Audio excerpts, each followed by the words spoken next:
Well, here we go yet again. 2-week Omicron circuit breaker would ban meetings indoors. It's this frigging meme. It's back again! Just 2 more weeks to flatten the curve and protect the NHS. Just 10 more Pfizer jabs and 5 more cancelled Christmases and we've got this thing beat. Then we told them, no, seriously, just get your booster shot and we promise this will be the last lockdown.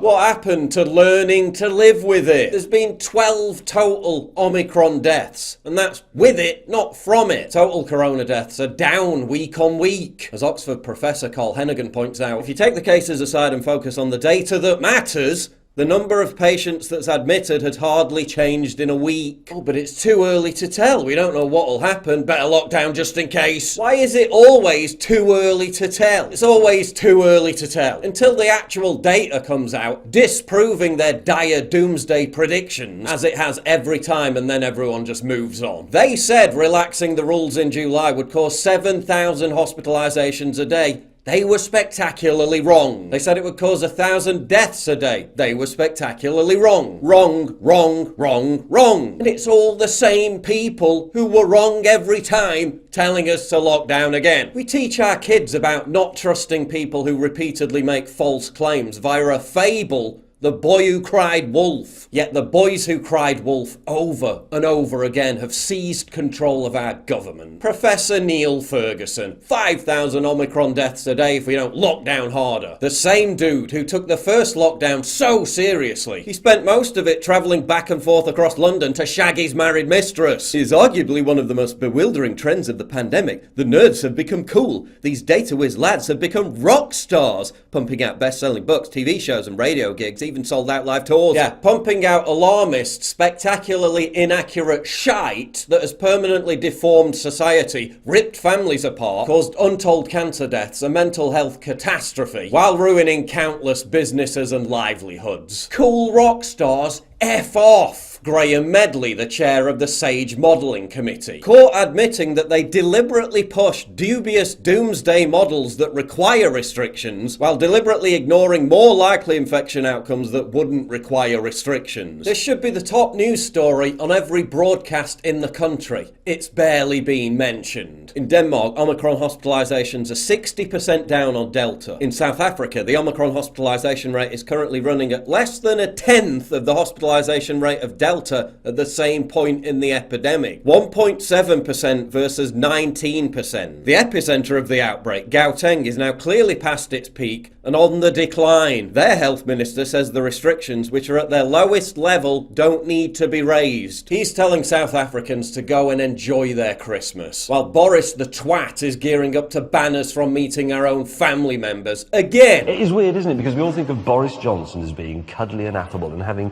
slightly funny hair, but history will remember him as Boris the oppressor. He is. All the known evidence clearly indicates. Good news, everyone. Omicron is relatively mild. Let's not horrendously damage society like we did the last few times. The UK government and media respond, no, don't say that. They tell us the vaccine, particularly the booster, protects against serious illness and hospitalisation. Tens of millions of people get the booster. And now it's, oh no, sorry, the NHS is still going to be overwhelmed because there's too much serious illness and hospitalisation. Sorry, what? Why is South Africa, with a vaccinated population of around 25% at the start of Omicron, dealing with it way better than the UK, which has a vaccinated population of 70%? If hospitals in South Africa, which is weeks further into this, weren't overwhelmed, why are ours going to be overwhelmed? I thought our NHS was the envy of the world. Are you telling me that it's actually a failed institution, propped up by a bizarre national religiosity that forbids any criticism or reform of it? Surely not, we love our NHS. 740,000 missed cancer screenings. A mental health nightmare. Ruined and wrecked businesses and livelihoods, littering the landscape like discarded face masks. Surely it's time to start banging our pots and pans again.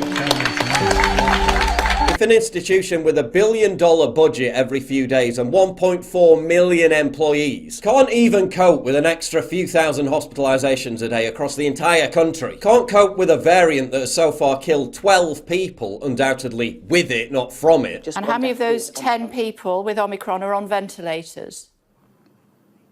I don't think there's anybody that I'm aware of on a ventilator with Omicron. That's not something to be proud of. That's not something to be applauded. That's something that needs replacing. They're talking about forcing pubs and restaurants to go back to outdoor-only drinking and dining. In December, in England. Yeah, I'm sure people will be flocking to do that.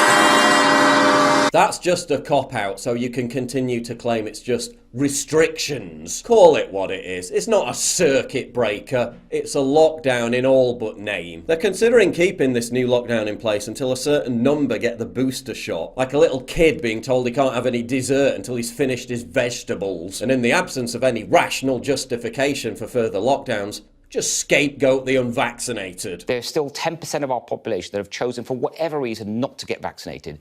We're talking about 5 million adults plus. Yeah, 5 million plus.